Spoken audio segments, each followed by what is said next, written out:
It's the Blue Vote Cafe, a little bit of Wonkish, a whole lot of fun. I'm David Schellenberg along with Rachel Wickster. We're the co-chairs for Democrats Abroad in Canada's capital region of downtown Ottawa. And today, we can call this the kitchen table version. I thought this was your dining room table. Oh, dining room table. Well, false advertising. I suppose it's both. I suppose if you really want to get down to it, it's just table. David's table. Well, I mean, it's something to mark because we don't get to record in person very often. Right? And actually, just think about it. There's been a lot of good conversations around this table, but that's a different thing. But a lot of political campaigns have launched. Oh, seriously? For this. Oh, maybe we need to do an episode about that.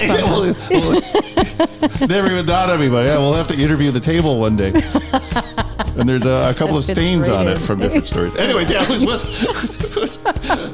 us today, Rachel? Yeah, let's not go there. Yeah, we are so lucky today to have a guest in person. Joining us today is Ingrid Garner. I just realized I wrote your name down wrong, but there are reasons. Who's in town with the Ottawa Fringe Festival. So maybe we should start with that and explain what it is and then talk about how we met and why you're here. Well, sure. I'm not going to start with a regular question. Oh, sure. Start with our regular question, David. Go for it. Go for it. Oh, boy. Here we go. So normally when we're talking to people, they're not sitting in downtown Ottawa. They're in some corner of the world. So yes. So a lot of the times we want to know what part of the world are you in? What brought you there? Okay. Why are where you do there? You live? Why? And then where do you vote? Oh, the big question. So I am from Los Angeles. That's kind of where. So I'm actually grew up right by Disneyland in Fullerton. Never heard of it. Yeah, that's fair. Fullerton, right next to Anaheim, and I kind of live Los Angeles County now, but I vote and I actually work elections in Orange County, where I'm from. You work elections in Orange County, no less. In Orange County, no less. Yeah. And by the way, thank you so much for having me on. This has been such a treat to get to know you and even know about you, and what a serendipitous thing. Absolutely, I'm excited to talk about. Yes, it was confluence. Yeah, I mean, it's amazing when that happens. Good word. Yeah. So I think I've heard that word before, but I've never actually used it. Picture two rivers joining. So, David, are you done with your initial question, or shall I? Yeah, okay. Was that satisfactory? Fine, go. Yeah. So let's talk about the Fringe, Ingrid. You're doing it Yes. now. I've done it in the past. There is one in Ottawa. So, yes. For those who've never heard of a Fringe festival. Yeah, so a Fringe Festival is sort of an alternative theater festival. It started out in Edinburgh in 1947, but it really is just about stretching the boundaries of what theater can be. If you're sick of the same old shows by the same old white men, like that's kind of, what I love about it. Sorry, Shakespeare. Yeah. But I love it. It's a lot of solo shows. Spielberg, sorry. Yeah, sure. But not all that. You'll see circus, comedy, stand-up burlesque, puppetry, dramas. Yeah, and it's what I love about it is the low-budget spectacle of it all. So yes. My first Fringe that I went to was in Winnipeg Fringe, and in 2013, and I was kind of in the middle of my university career, and I was really struggling with, dang, I actually don't know if I can drive up to LA every day. I don't think I want to do that. So maybe that means I can't be an actor. But when I discovered the Fringe and I saw this incredible, deeply personal works and people writing for their unique talents, I thought that's what I want to do. And I just needed a story to tell.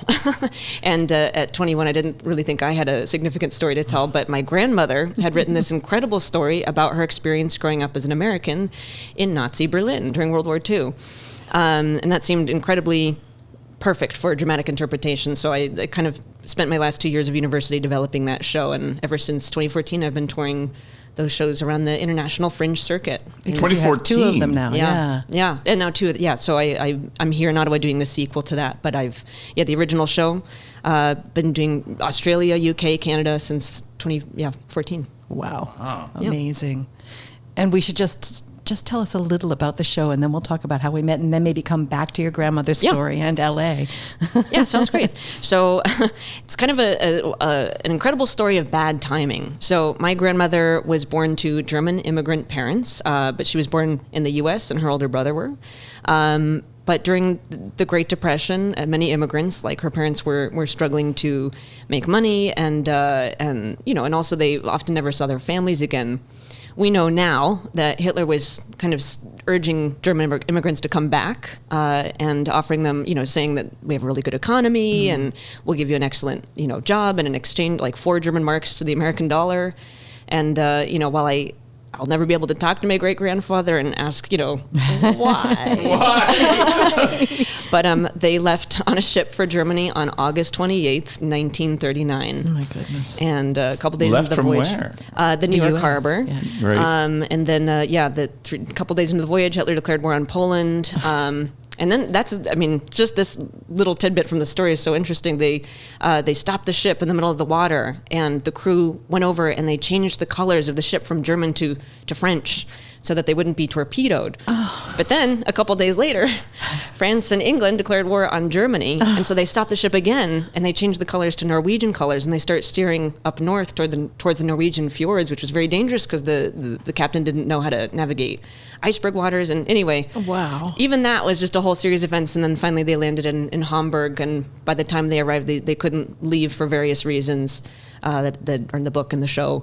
But yeah, they were stuck as American enemy aliens at the epicenter of the war in Berlin for the entirety of the war and a year afterwards. And the shows are very compelling, I have to say. Thank you. I haven't seen them. Thank you so much. So I think maybe now is the time for me to tell the story of how we met. Yeah. From my perspective, then you can add yours. Oh, this is very exciting. This is so cool. It's really fun.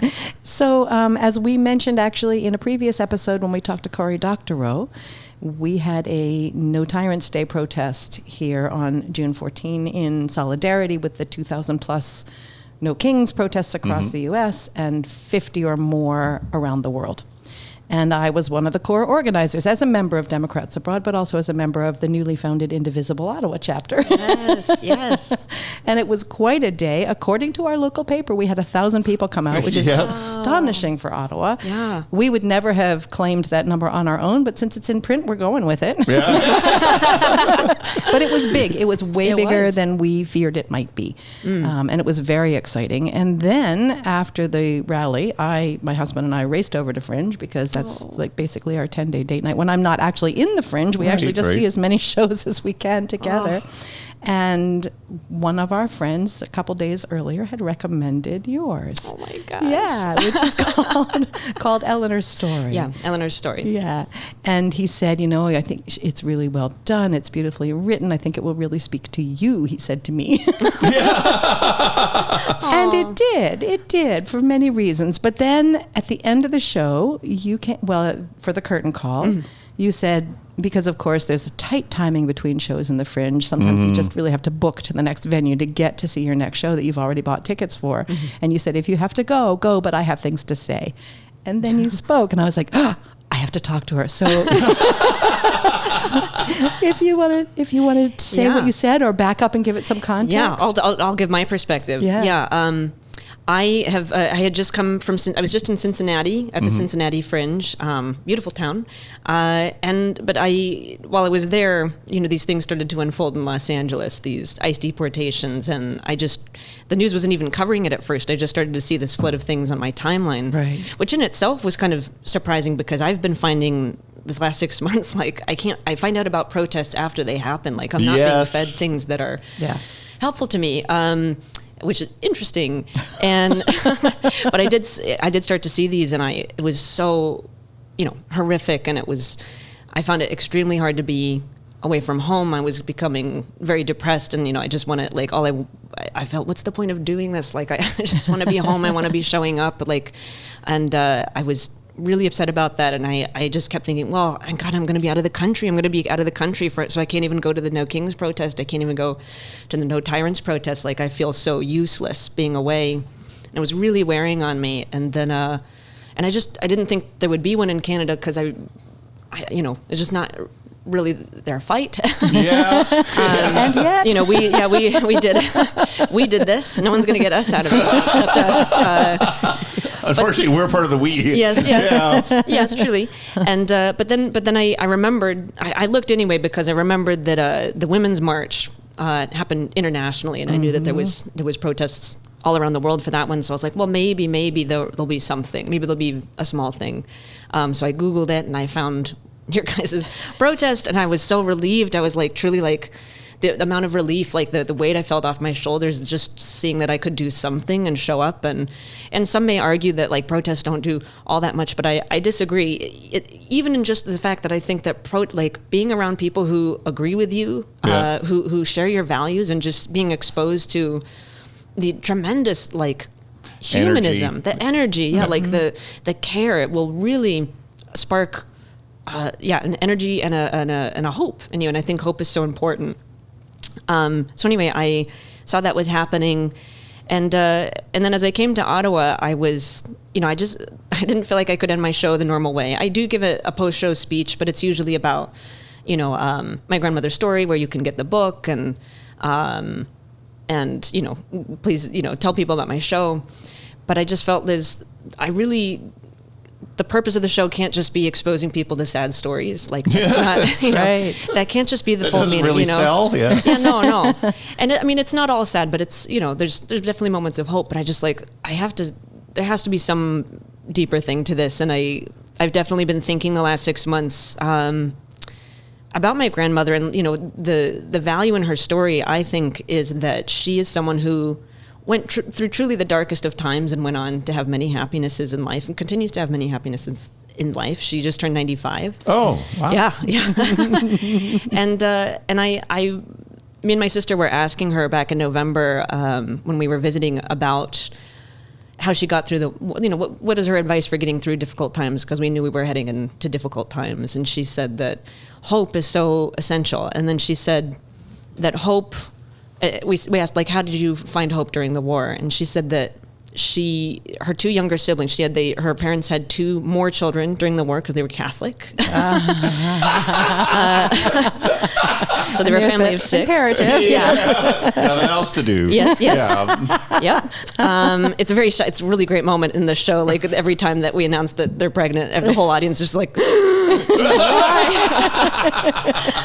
But she said throwing herself into caring for those children, she couldn't control a lot in the world. The war happened when she was 9 to 16 years old, but she could control them having a better life. She could throw her energy into making them dollies and to caring for them and making them feel loved. And I really took that to heart as meaning that you can always have control over the things within reach. The things within reach, you always can help. That means like I gave an example of like your messy desk.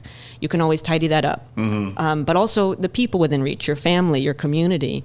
And so I've really been trying to make more of a practice of that. You can see, when you can see a tangible difference, when you can help someone in your immediate circle and see that make a difference, it gives you hope. It's actually good for your mental health, So when the fires were happening at the beginning of this year in LA, I was so eager to go and help, but I couldn't even find a place to volunteer for 2 weeks because so many, the outpouring of support. Wow. I mean, it blew Because me there's away. too many volunteers. There was too many volunteers. So you couldn't find. I couldn't even do help. it. What a problem to have. I know, but it was like it moved me. It moved me so much, and then when I was able to, it's just so great to me. Like, people care so much. Like, there's such good people out there, and it's so good to be again exposed to that.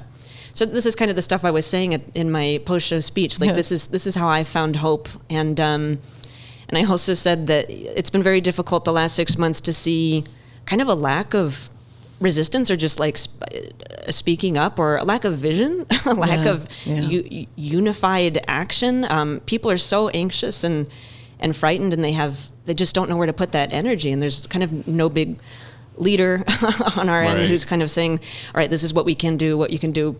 So when these ice raids started to happen, I was again blown away by my cities just showing up in force, and like just acknowledging and seeing it and yelling about it and saying we're not okay with that. And that gave me so much hope that throughout this last 6 months, LA truly has been giving me the hope that I need. So then I say that, and I ended my show by saying, I love LA, and we end on Randy Newman's I Love LA. Right. Yes. As the exit music. Yes. Which I feel like Ottawa can handle. We can handle that tone shift. Yeah. Absolutely. It's interesting to say there's that many nice people, because I know a lot of Canadians, so pure Canadians, born and raised Canadians, who are quite convinced everybody in the United States is evil. Yeah, I can see that. But it's true. I have to believe, and I do believe, and I have to believe that there are just more of us than them. Right. And I think that this protest, that's kind of the big value of this international protest, is showing there's tremendous force. You didn't see this during the Biden administration. You didn't see these numbers. No. So they may have been upset, but anyway. They weren't coming out. No, in fact, I was just saying the other day, because the figure 3.5% of the population mobilizing to prevent autocracy from taking hold has been thrown around. And it's not clear what that means. Yeah. Sustained protest, 3.5% of the population maybe will do that. But even if it isn't, even if you dispute that, it gives everybody, it charges everybody up. It gives everyone hope. You see other people coming out, as you were saying, and you're building community. And that expert after expert has been telling us that is the most important thing. That's good community. to hear. Yeah, absolutely. But the other thing I was going to say was that I just saw this in my feed this morning. The comptroller of New York was arrested yesterday. Yeah. And he's a candidate for mayor in New York. And commenting on that news in one of the channels I was on this morning, somebody was saying, we don't even hear of some of these people, and now now we have heroes we didn't even know about. Yeah, and we're not being exposed. It's hard when you're not being exposed to them, when you're not seeing that. So this very public getting out together and seeing that people care about what you care about is so Huge. tremendous. Yeah. David, you had a question? Well, I was just thinking about the No Kings, No Tyrants. Yeah. The past couple of ones we've seen, Black Lives Matter, the Me Too movement, all of which LA a pivotal part. Yeah, I'd say of so. those stories. So how do you see LA handling this one differently? Differently? Well, than everybody else, or? No, just in LA's position in this particular growing movement. Does this feel the same as those ones? Is this bigger? Is this more passionate, less passionate, different community? I don't know. Yeah, it's hard to say because I've been away. You're at the You're watching it on TV like us. Yeah. Yeah, my sister's back home, and a lot of family and friends back home in LA, and they seem very impassioned. I mean, it feels like a real energy. Like it feels like a real. What I've heard is that the numbers have been, we're increasing throughout the week of those protests. Even before No Kings March. So I don't know. I'm not on the ground. I don't have like a personal vibe yet. I'll be going home in a couple weeks, hopefully, if they let me in. Yeah, we do worry about the border. Yeah. But I was at the Women's March in 2017 in LA, and that was, I heard, the largest gathering that there was that day. Right. I think it was about 100,000. And that was just incredible. That energy was so... I think the one in D.C. was bigger. Was bigger? Actually. I don't remember the numbers, and that's where I was. Yeah, I was great. But I just saw something referring to No King's Day, suggesting that the Women's March was the biggest protest until No Kings. Yeah, right. That's because what it feels the story of No Kings just seems to be the number of them. Yes. And where I think the Women's March was. At that point, we weren't maybe as angry at Trump as we are today. Yeah. And it's just the No Kings, No Tyrants seems to be the accumulation of years of frustration. Yeah. And a feeling as well that he's done an awful lot in the past 100 days. And if there's ever a time to remind him that he can't get away with it, it's now. Yes. Yeah, so I think people are feeling a lot of rage and just frustration about that people are treating it like it's normal, like we still have to show up to our jobs and pretend like and pay our taxes, and that this isn't happening is so mad making. It's just so maddening and feels like insanity. And so I think it's a big show of like, this isn't normal, and we're not going to keep pretending like this is business as usual. And we have to, so I don't know, I feel that sense of energy, and that feels great to see. Yeah. Absolutely. And it has to come from the people. Yeah.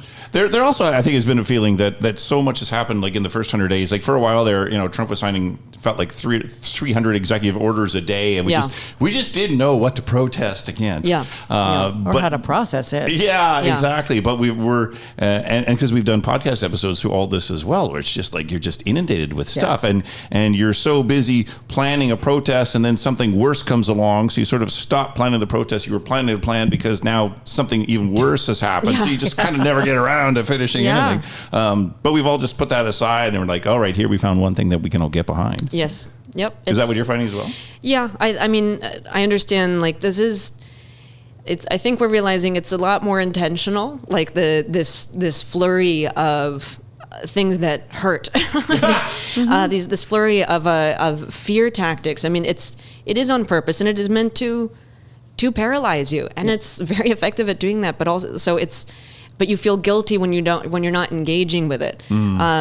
So it's such this balance of, like, keeping up with what's happening, but also not becoming despondent and paralyzed with fear at what's going to happen, what might happen, the dread of the future. And I've definitely felt that. I still, have moments where I feel real dread about what will be asked of me, or what will be called, I'll have to be called to do in the future. Right. I don't know, Yeah, absolutely. Have you noticed that? Yeah, let's call it soft supporters of Trump. Somebody who voted for Trump is now regretting it, and any of your friends that you might be aware of have sort of started to turn the tide, where they've just had enough, even if they gave him that one chance 6 months ago. No, strangely, I mean, I feel fortunate that I haven't had to be exposed to it too much, just in my personal group. Yeah. I definitely, when I work elections, I get exposed to it in a really extreme way. Yeah.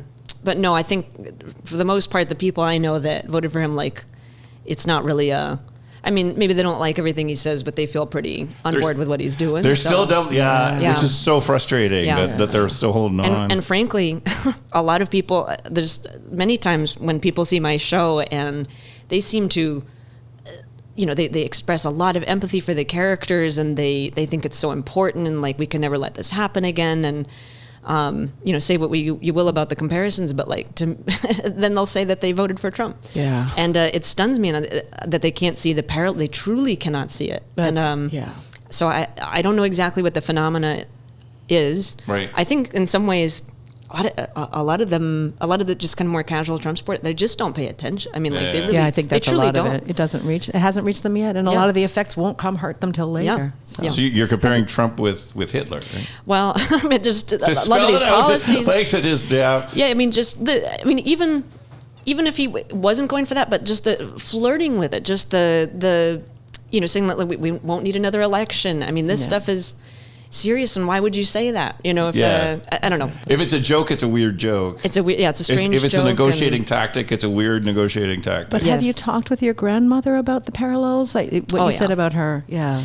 Yeah. I mean, I feel kind of, it's a strange thing to say, embarrassed that she has lived so long, and then to see this happen in her own country, the country that that really got her through. Mm-hmm. The war was like imagining going back to her beloved America, back to her home country. And it was very strange when she came back. This show that I'm doing in Ottawa is a sequel. You don't have to have seen the original, but the sequel is about her coming back to America and trying to navigate a city that looks so different than when she left it 7 years ago, because it's sprawling, and it's, new buildings, and it's this kind of like metropolitan wonderland. And it's such a contrast to the completely leveled city that she's been living in the last few years. Right.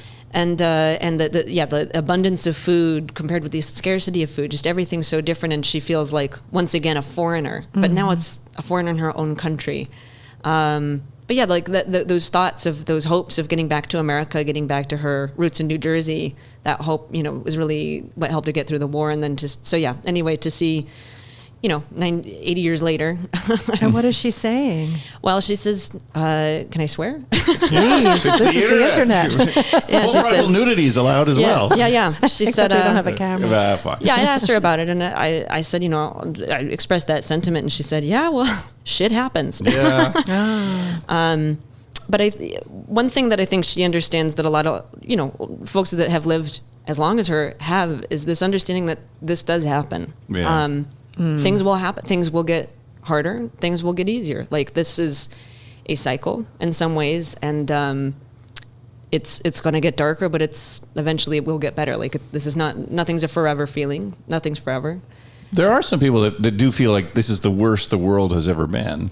And I think if you have a sense of history, you sort of go, no, it can get much worse yet. Yeah, as my dad liked to say, we're living in the most peaceful times in human history. So when you look at it, in the perspective of, stretching back. But yeah, it does feel like things just happen so much faster. Things can happen so much faster now. Yeah. Right. And news. But I just wonder if you think that's accurate. unnews. Do you think this is the worst moment in human history, or can things get worse? Oh, I think it for sure could get worse. It's just kind of, I think it feels so bad because we feel the dread of what could happen with all the knowledge of the things that could happen, And the sense that we're moving that direction. Yes, we're moving that direction, and this responsibility, a deep responsibility that like it really is on us. No one's going to come in and save us, especially in the U.S. Like we're the largest military power. Who's going to come save us?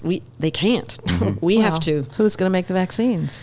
Yeah, who's going? Yeah, who's going to do cancer research? And who's going to do the cancer research? Yeah. No one's going to get us out of this. We have to. We have to. So I think people feel a lot of fear and anxiety about that. That if we can't make this happen, like no one else is going to. Right.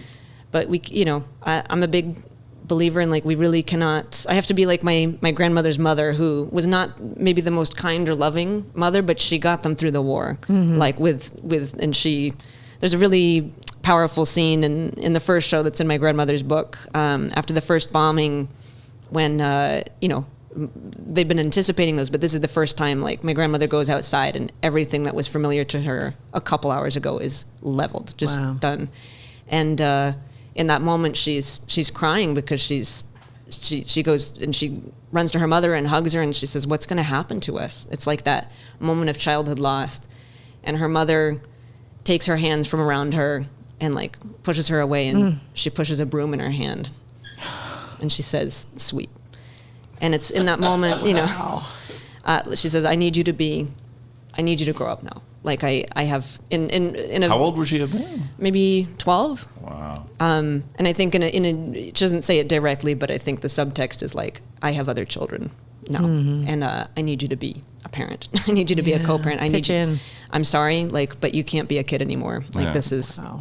And very different than the way we treat 12-year-olds. Yeah, well, in our world now. Yeah, and it's true. It's not like she, Grandma always says to me, like, your mother would have hugged you and said everything's going to be all right, but she said in a way we needed, we didn't have the luxury of being children anymore. So I kind of feel in those moments where in these moments I have to kind of conjure my great grandmother and be like we can't pretend like.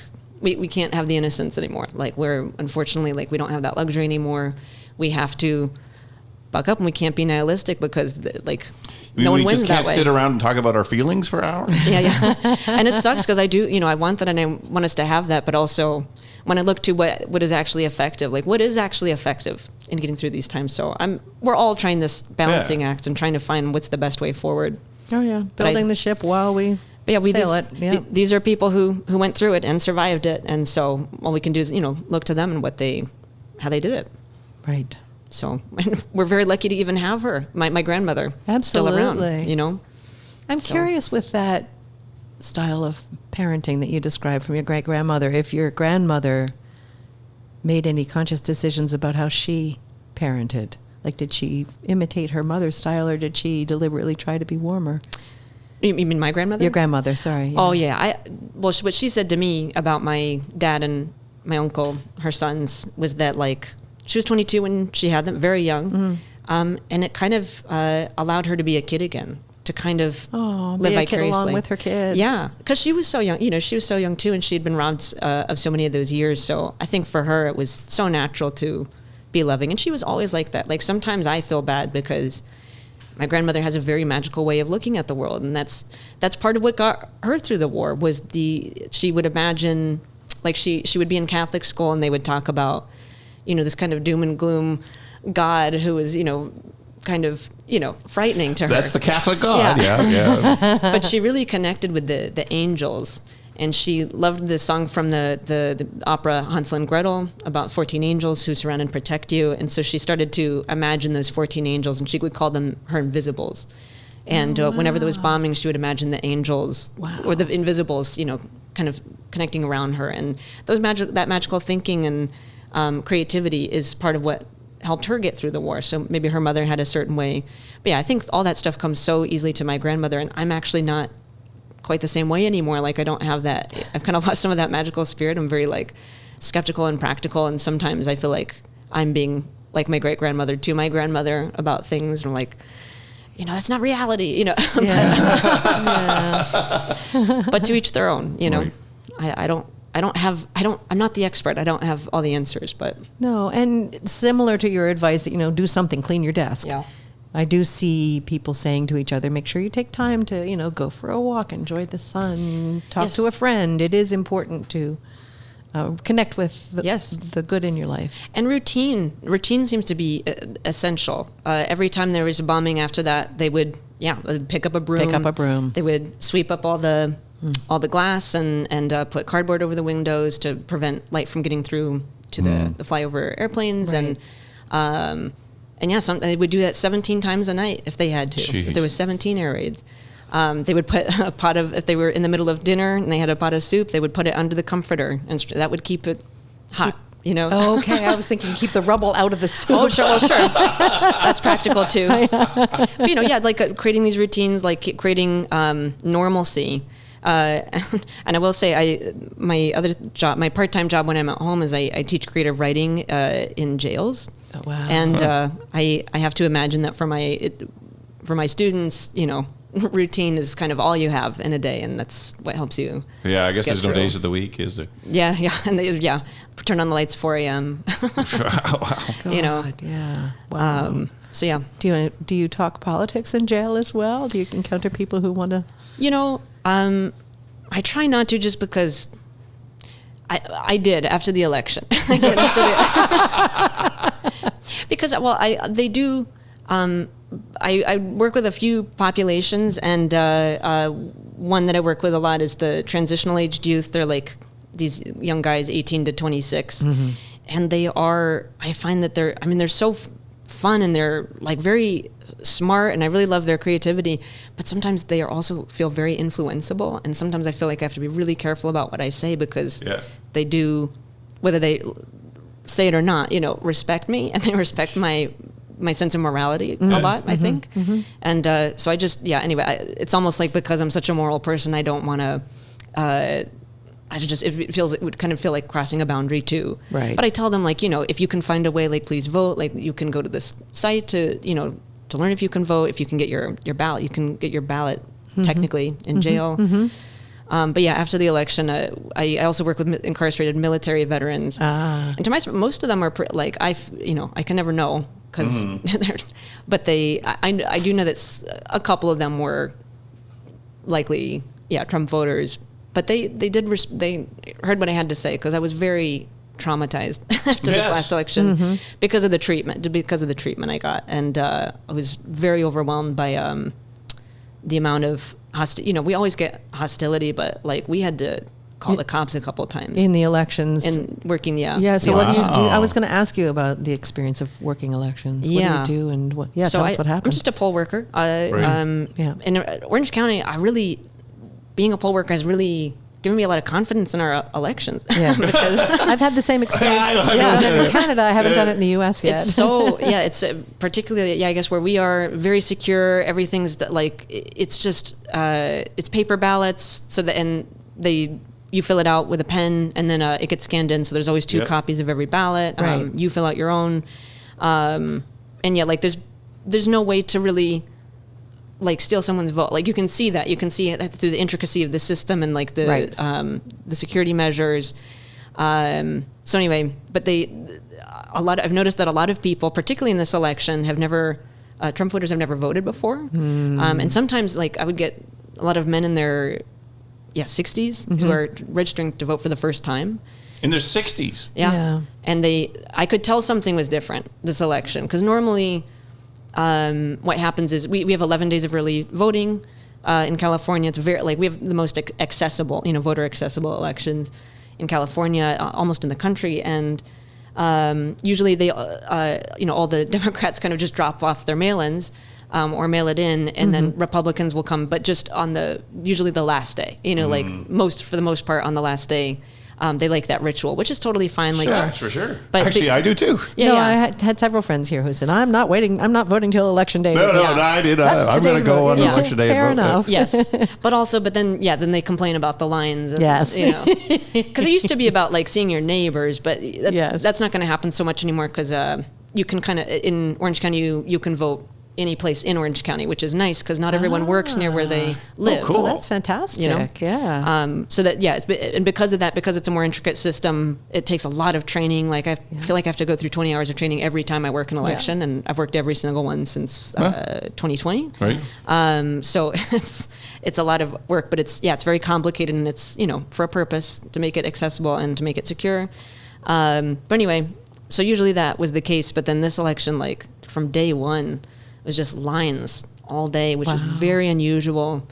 But I was noticing a lot of people registering for their first time and only voting for president. And I could tell because they would ask, like, is it, do I have to fill out the whole ballot? Or can I just, and I'm like, and that's the way I feel on that ballot too. Yeah. And I will say, like, I like working, I really liked working elections because there's a lot of anxiety around election time, and sometimes just having a goal or purpose that's all I'm doing. Like, my only purpose is to help people vote. No judgment, like, I just there to help, and having that kind of purpose, something to throw yourself into and take up a lot of your energy. You can't even pay attention to what's going on.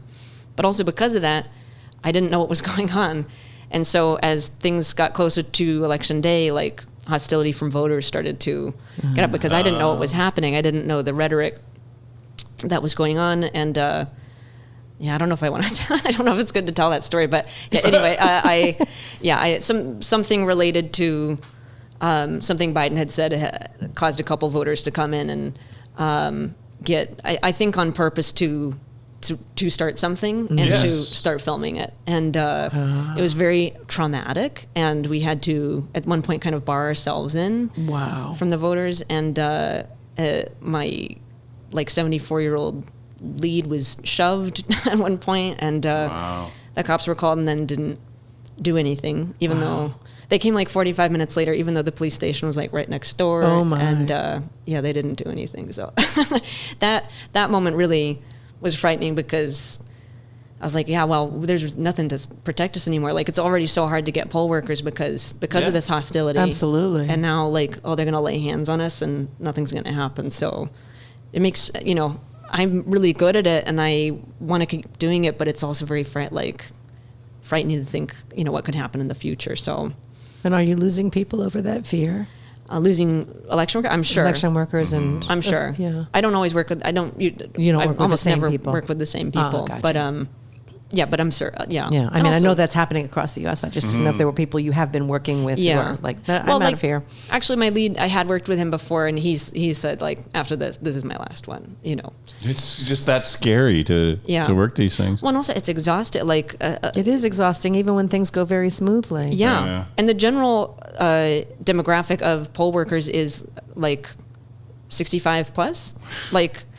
And at some point, that's just doing our election day this year was 17 hours. I worked from when we started to when we dropped off last ballot. So, that was a really long, and I had an 84-year-old coworker as well. She did it with us, but man, that's really tough after 11 days straight, Yes. And the last 4 days are 14 days long. So,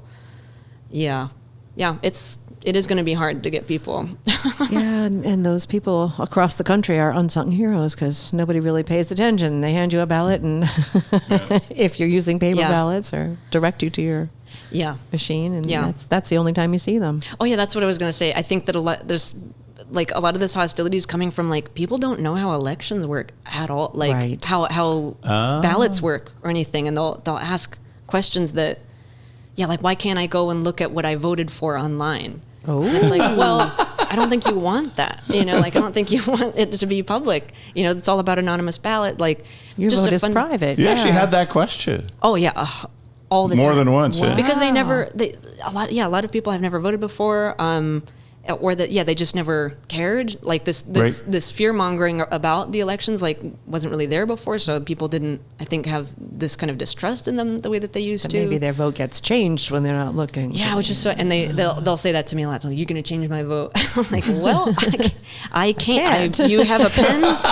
You can take a photo of your ballot. Like I can't. You can scan it in. It gets scanned. Yeah. You have a photo of it if you want. And there's 2 records of every vote. Anyway, and then I try to be like, well, if you're concerned about it, like, you can volunteer next year. Yeah. Good for you.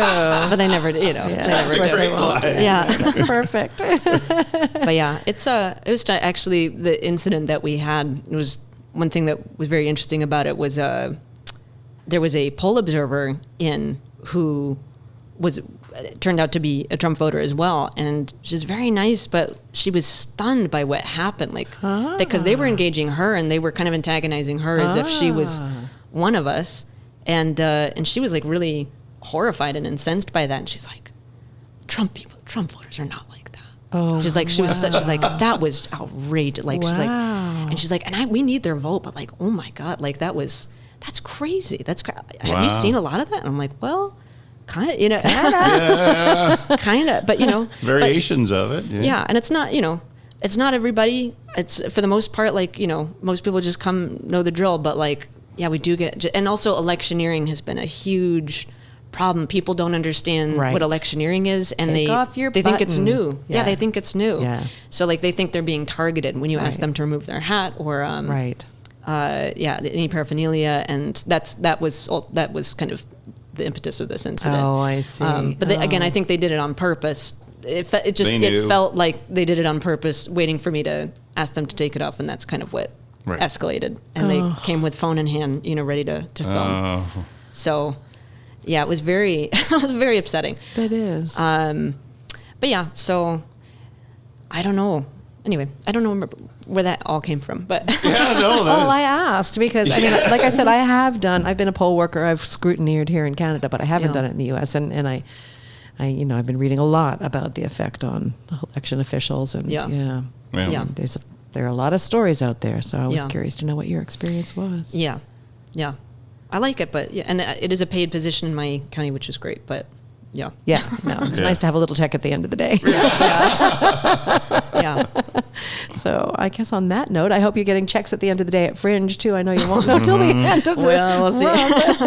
And are you going from Ottawa? Where do you go next? So I'm actually going to Toronto next week, and I am going to do just a couple performances of the original and one of the sequel at Sweet Action Theatre. Oh, that's nice. The 27th and 28th. Nice. Of June, and then I'm heading off. I'll head home for a little bit, and then I'm going to go to Winnipeg Fringe, and then Edmonton Fringe in August, and then Rochester Fringe, and then back home I'm doing a one-off in Brea, California. Wonderful. And we should say the names of the shows and how people can learn more about them, and your grandmother's book. Yeah, the first show is called Eleanor's Story, An American Girl in Hitler's Germany, which is also the name of the book, and the sequel is Eleanor's Story, Life After War.